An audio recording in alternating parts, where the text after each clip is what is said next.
Hello friends, welcome back to Parimala channel. ఈరోజు నేను మీకు ఒకటి ఇంపార్టెంట్ టాపిక్ షేర్ చేస్తున్నాను. ఏంటి అంటే విజ్డమ్ టీత్ గురించి నా ఒక ఓన్ రివ్యూ అనేది ఇవ్వబోతున్నాను. విజ్డమ్ టీత్ ఏంటి అంటే యాక్చువల్గా ఫస్ట్ నాకు ఇక్కడ అంతా పెయిన్ వచ్చిందనమాట. అయితే ఇక్కడ ఉంటాయి కదా పైన ఈ మజిల్స్ ఈ కింద అంతా, తర్వాత ఇయర్ పెయిన్, హెడ్ ఏక్, ఇలా 1 month నుండి పెయిన్ అనేది వస్తూ ఉంటుంది. నేనేం చేశానంటే హాస్పిటల్కి వెళ్ళకుండా డైరెక్ట్ మెడికల్ షాప్కి వెళ్ళి ఇట్లా పెయిన్ వస్తుందంటే వాళ్ళు ఇచ్చే మెడిసిన్స్ అలా తీసుకొని యాంటీబయాటిక్స్ తీసుకుంటే అలా 1 month వరకు రన్ చేసుకుంటూ వచ్చాను. 1 month అయిపోయింది. సెకండ్ మంత్కి వచ్చేసరికి ఇంకా నాకు మౌత్ కూడా ఓపెన్ చేయడానికి రావట్లేదు అనమాట. తినడానికి వస్తలేదు, ఏమైనా నమ్మడానికి కూడా వస్తలేదు. అసలు ఇదంతా చాలా పెయిన్ అయిపోయింది అనమాట. అయితే మమ్మీ వాళ్ళ పేరెంట్స్ ఏమన్నారంటే హాస్పిటల్కి వెళ్దాము అని చెప్పారు. హాస్పిటల్కి వెళ్ళాం. హాస్పిటల్కి వెళ్తే డాక్టర్ చెక్ చేసి ఏం చెప్పిందంటే ఫస్ట్ దీనికి ఒకటి స్కానింగ్ రాస్తాను, అది స్కాన్ చేయించుకొని తీసుకెళ్ళి అని చెప్పారు. కానీ స్కానింగ్కి వెళ్ళిన తర్వాత స్కాన్ చేసేసారు. చేసిన తర్వాత రిపోర్ట్ వచ్చింది. రిపోర్ట్ వచ్చాక రిపోర్ట్ ఎట్లా ఉందనేది మీకు నేను చూపిస్తాను. ఇది వచ్చేసి నా ఒక స్కానింగ్ రిపోర్ట్ అనమాట. ఇక్కడ మీరు అబ్జర్వ్ చేస్తే టీత్ ఇది వచ్చేసేమో బెండింగ్ అంటే స్లీపింగ్ మూడ్లో ఉంది. ఇక్కడ కూడా పైన అలాగే ఉంది. నెక్స్ట్ ఇక్కడ కూడా సేమ్ స్లీపింగ్ మోడ్, పైన కూడా టీత్. ఈ 4 teeth అనేది రిమూవ్ చేయాలన్న. యాక్చువల్గా ఇది టీత్ పెయిన్ ఎందుకు వచ్చింది, రీజన్ ఏంటి అంటే ఇక్కడ స్లీపింగ్ మోడ్ ఉంది కదా, ఈ టీత్ అనేది విజ్డమ్ టీత్ అంటారు. ఈ టీత్ ఇది నాకు పైన రాలేదు, కింద రూట్ లోపలే ఉంది. ఇది ఎక్స్రే తీస్తేనే విజ్డమ్ టీత్ వచ్చిందని డాక్టర్స్కి తెలిసిందనమాట. ఇట్లా నార్మల్గా చెక్ చేస్తే వాళ్ళకి తెలియలేదు. నెక్స్ట్ ఈ టీత్ స్లీపింగ్ మోడ్ ఉండి క్రాస్గా ఉండడం వల్ల ఈ టీత్ విజ్డమ్ టీత్ ఏదైతే కొత్తగా వస్తుందో ఆ టీత్ మిగతా టీత్ని పుష్ చేస్తున్నప్పుడు ఆ పుషింగ్లో వచ్చే పెయినే నాకు ఇదంతా సఫర్ అయ్యేదన్నమాట. హెడ్ ఏక్ కానీ, ఇయర్ పెయిన్ కానీ, మజిల్స్ పెయిన్స్ కానీ, ఇవన్నీ అనమాట. తర్వాత నేను 1 month డాక్టర్ని కన్సల్ట్ అవ్వకుండా ఏదైతే మెడిసిన్ వాడానో అది వాడడం వల్ల నాకు ఈ సైడ్ మొత్తం ఇన్ఫెక్షన్ అయిపోయింది లోపల. డాక్టర్ ఏం చెప్పిందంటే ఇమ్మీడియట్గా దీనికి విజ్డమ్ టీత్స్ రిమూవ్ చేయాలి, చేయకపోతే ఏదైతే ఇన్ఫెక్షన్ అయ్యిందో ఆ ఇన్ఫెక్షన్ మొత్తం బాడీలోకి స్ప్రెడ్ అవుతుంది అని చెప్పింది అనమాట. సరే అని చెప్పి ఒకటి ఆపరేషన్ సర్జరీకి ప్లాన్ చేసుకున్నాక తర్వాత నాకు లోపల ఇంజెక్షన్స్ ఇచ్చారు. మౌత్ లోపల 4-5 ఇంజెక్షన్స్ ఇచ్చారు పెయిన్ రాకుండా. కానీ 3 hours సర్జరీ చేశారు. ఆ టైంలో మా మమ్మీ నాతోనే నా చేయి పట్టుకొని ఉందన్నమాట.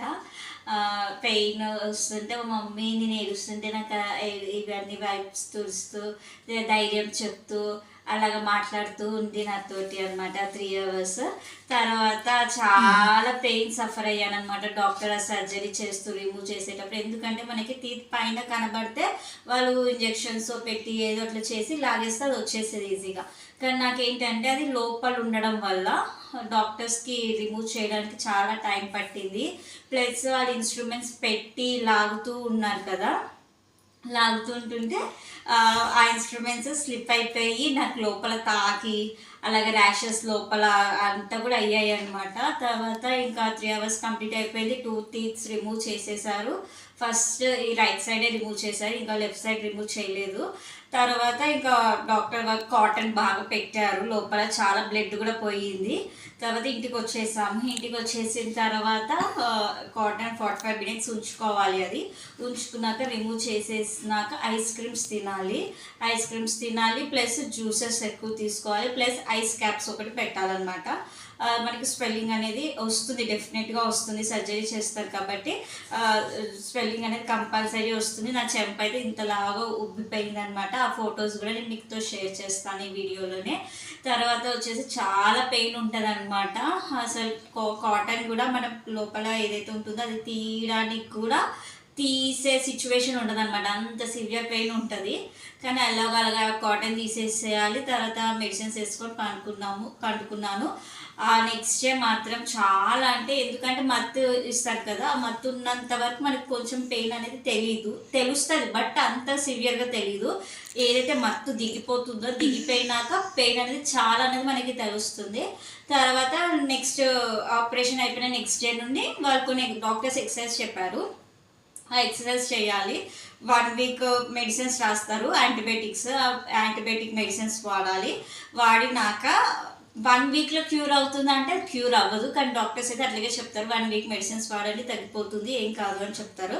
కానీ అదైతే కాదు, impossible thing. Next 2 weeks 3 weeks even 1 month కూడా టైం పడుతుంది. విజ్డమ్ టీత్ సర్జరీ చేసిన వాళ్ళకి క్యూర్ రావడానికి డెఫినెట్లీ 1 మంత్ అయితే కంపల్సరీ పడుతుంది. అది కూడా మనం జాగ్రత్తలు తీసుకోవాలి. ఏమేమి జాగ్రత్తలు తీసుకోవాలంటే ఐస్ ప్యాక్ పెట్టాలి, డైలీ పెట్టాలి. ఐస్ ప్యాక్ అనేది ఇక్కడ ఐస్ క్యూబ్స్ ఉంటాయి కదా, అది ఒక కాటన్ క్లాత్లో వేసేసి డైరెక్ట్గా ఇట్లా పెట్టుకొని mid nights 24 hours round the clock మనం 1 వీక్ మొత్తం ఇట్లా చేస్తూ ఉండాలన్నమాట ఐస్ ప్యాక్. తర్వాత నెక్స్ట్ ఐస్ క్రీమ్ 1 వీక్ మొత్తం తింటూనే ఉండాలి ఐస్ క్రీమ్స్. నెక్స్ట్ జ్యూసెస్ తీసుకోవాలి. ఫుడ్ వచ్చేసి కారం అస్సలు తగలకూడదు. నెక్స్ట్ ఏంటి అంటే నేను తిన్న ఫుడ్ ఏంటంటే నెయ్యి, ఉప్పు, వైట్ రైస్, ఈ 3 అనమాట. కలుపుకొని బాగా తినేసేయాలన్నమాట. ఆకలి అవుతుంది కానీ ఇంకా మనం ఏం చేయలేము, ఏ ఫుడ్ తినలేము మనకి ఆ టైంలో. అది మాత్రం ఓన్లీ వైట్ రైస్ ఒకటి తినాలి అంతే, కర్డ్ రైస్ ఒకటి తినాలన్నమాట. ఇంకా ఇవి ఎక్స్ట్రీమ్గా తిన్నామంటే డెఫినెట్గా మళ్ళీ సఫర్ అవుతాము. ఇక అట్లా నేను మళ్ళీ ఎందుకంటే ఆ పెయిన్ భరించాను కాబట్టి మళ్ళీ ఇంకా నెక్స్ట్ స్టెప్ చేసుకోదలుచుకోలేదు కాబట్టి ఆ 1 వీక్ మొత్తం అలాగే నెయ్యితో అలాగే తిన్నాను అనమాట. నెక్స్ట్ 2nd వీక్ వస్తుంది. 2nd వీక్ వచ్చేసరికి 1 వీక్ మెడిసిన్ అంటారు కదా, 1 వీక్ మెడిసిన్ అయిపోయింది. మళ్ళీ 2nd వీక్ మెడిసిన్ కూడా వాడాలి. నేను దీంతో పాటు యాంటీబయాటిక్ ఇంజెక్షన్స్ కూడా తీసుకున్నాను మెడిసిన్స్ వాడుతూ. అప్పుడు కొంచెం పెయిన్ అనేది అనిపించదు, పెయిన్ తక్కువ అవ్వడానికి కొరకు నేను యాంటీబయాటిక్ ఇంజెక్షన్స్ పర్సనల్గా ఫ్యామిలీ డాక్టర్ దగ్గరికి వెళ్ళి నేను తీసుకున్నాను.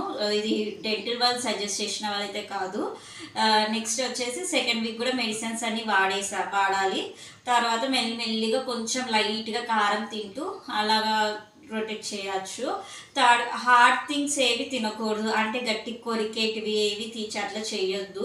నెక్స్ట్ 1 మంత్ మొత్తం ఒక 3 వీక్స్ అట్లా 3 వీక్స్ జర్నీస్ ఎక్కడ చేయకూడదు, ఎందుకంటే మనకు మజిల్ మూమెంట్ అవుతుంది కాబట్టి 3 వీక్స్ ఇంట్లోనే ఉండడం సేఫ్ సైడ్. నెక్స్ట్ ఇంకా ఏంటి అంటే ఇంకేమున్నాయని చెప్పేవి అయితే ఇంకా 4th వీక్ వచ్చేసరికి మాత్రం టోటల్గా క్యూర్ అయిపోతుంది. చక్కగా మాట్లాడచ్చు, చక్కగా తినచ్చు, ఏవంటే అవి తినచ్చు. కానీ తినేటప్పుడు కానీ కొంచెం జాగ్రత్తగా తీసుకోవాలి.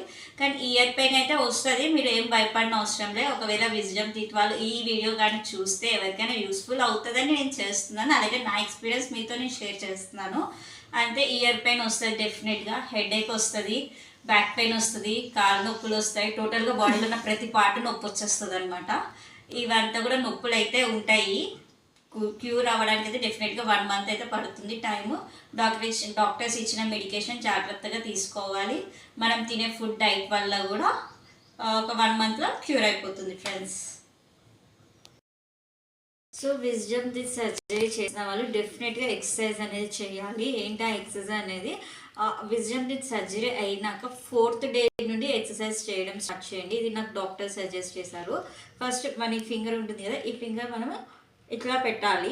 పెట్టినప్పుడు వెళ్తుంది వెళ్ళదు సామాన్యంగా, ఎందుకంటే సర్జరీ అయినది ఇదంతా పెయిన్ ఉంటుంది, మౌత్ ఓపెన్ చేయడం కష్టం ఉంటుంది కాబట్టి పెట్టడం ప్రాక్టీస్ చేయాలి. 4th డే 1 ఫింగర్ పెట్టాలి డెఫినెట్గా. 5th డే వచ్చేసి 2 ఫింగర్స్ పెట్టాలి ఇట్లా వర్టికల్ షేప్లో. నెక్స్ట్ ఇంకా ఆ నెక్స్ట్ డే నుండి ఇట్లా 3 ఫింగర్స్ అనేది పెట్టాలి. ఇట్లా 3 ఫింగర్స్ పెట్టాలి. 4 ఫింగర్స్ కూడా పెట్టాలి. నాకు పట్టట్లేదు, నేను ట్రై చేస్తున్నాను. నాకు ఇంకా క్యూర్ కాలేదని చెప్పాను కదా, నాకు ఇంకా ఉంది పెయిన్ అనేది. నేనైతే 4 ఫింగర్స్ పెడుతూ ట్రై చేస్తున్నాను, నాకు పట్టట్లేదు. బట్ ట్రై చేయాలి డెఫినెట్గా, మనం పెట్టాలి కూడా. 4 ఫింగర్స్ పెడితేనే మనకి ఫ్యూచర్లో ఏ ప్రాబ్లం అనేది రాకుండా ఉంటుంది మౌత్ ఓపెన్ చేసే విషయంలో. సో ఇది అయితే ఎక్సర్సైజ్ కంపల్సరీ మ్యాండేటరీ, ప్రతి 1 అవర్కి ఒకసారి చేయాలి. ఫ్రూట్స్ రెగ్యులర్గా తీసుకోవాలి, జ్యూసెస్ తీసుకోవాలి, ఐస్ క్రీమ్స్ తీసుకోవాలి. సో ఇది ఫ్రెండ్స్ నా ఒక విజ్డమ్ టీత్ రివ్యూ. బాయ్.